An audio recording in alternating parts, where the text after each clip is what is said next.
বাড়ি বানিয়েছি খাসা, সামনে পেছনে বেশ খানিকটা জমি।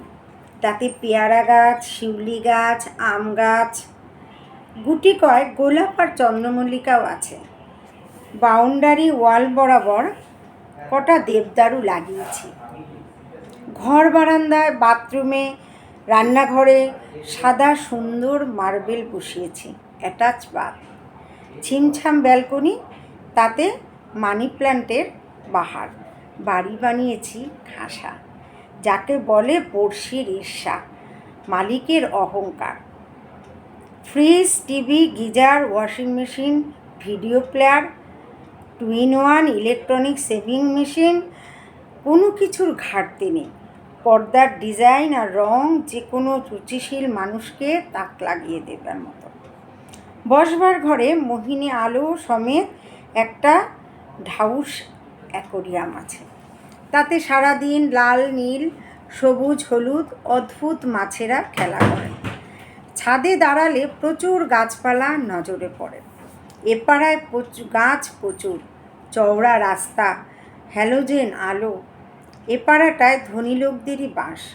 অফিসের মাইনে যা পাই, উপরে তার চেয়ে বহুগুণ বেশি। চাকরিটাই অমনি।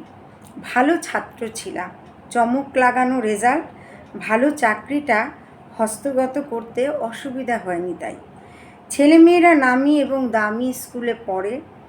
আমার গৃহিণীর আবার সোশ্যাল ওয়ার্ক করার খুব শখ।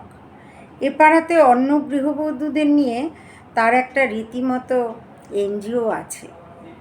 বাবা সারা জীবন গ্রামের ভাঙাচোরা বাড়িতে অভাবে দারিদ্র্যে দিন কাটিয়েছিলেন। শখ আহ্লাদ বলতে কিছু ছিল না। বই পড়তে, গান শুনতে ভালোবাসতেন। মহাপুরুষদের কথা বলতেন সময়ে অসময়ে।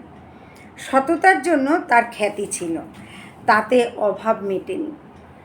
বাড়ি করার পর বাবা একবার গ্রামের বাড়ি থেকে এসেছিলেন গৃহপ্রবেশের সময়। কয়েকটা দিন ছিলেন। ঘুরে ফিরে বাবা সব দেখলেন। আমাকে ডাকলেন, খোকন, বাবা, কত মাইনে পাও তুমি আজকাল? কেন বাবা? বলোই না। বাবাকে বলতে আপত্তি কেন? না, সে কথা নয়, ওই ধরুন কেটে কুটে 1000-12 হাতে পাই। ও বেশ। বাবা আর কথা বাড়াননি। পরদিন সকালে উঠে দেখি বাবা ব্যাগ বাক্স গুছিয়ে তৈরি। বললেন 11টার ট্রেন ধরব। সে কি, আর কয়েকটা দিন থাকবেন না? না, খুব সুন্দর বাড়ি হয়েছে তোমার, বেশ সুখে থাকো। আপনার ফিরে যাবার এত তাড়া কিসের? তাড়া নয়, আসলে এখানে বেশি দিন থাকলে। বাকি কথা বাবা কেন জানি না বললেন না। আমি কিছুটা রেগে গিয়েই বললাম, বাবা, এ সবেই আমার পরিশ্রমের পয়সায় করা। ছেলে হিসেবে আমি যে এতটা সাফল্য পেলাম, এতে তো তোমার গর্ব হওয়া উচিত বাবা। বাবা চুপ করে আমার মুখের দিকে স্থির দৃষ্টিতে চেয়ে রইলেন। বাগানের দরজার সামনে রিকশা এসে দাঁড়িয়েছে। হাতে বাক্স এবং কাঁধে ঝোলা ব্যাগ নিয়ে বাবা রিকশায় উঠে বসলেন।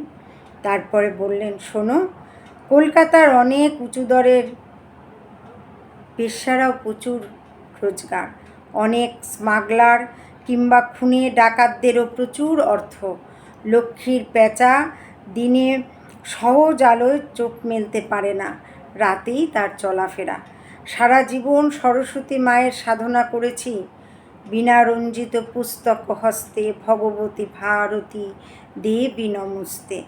সরস্বতীর রং সাদা, দিনের সহজ আলোর মতন স্বচ্ছ পরিষ্কার।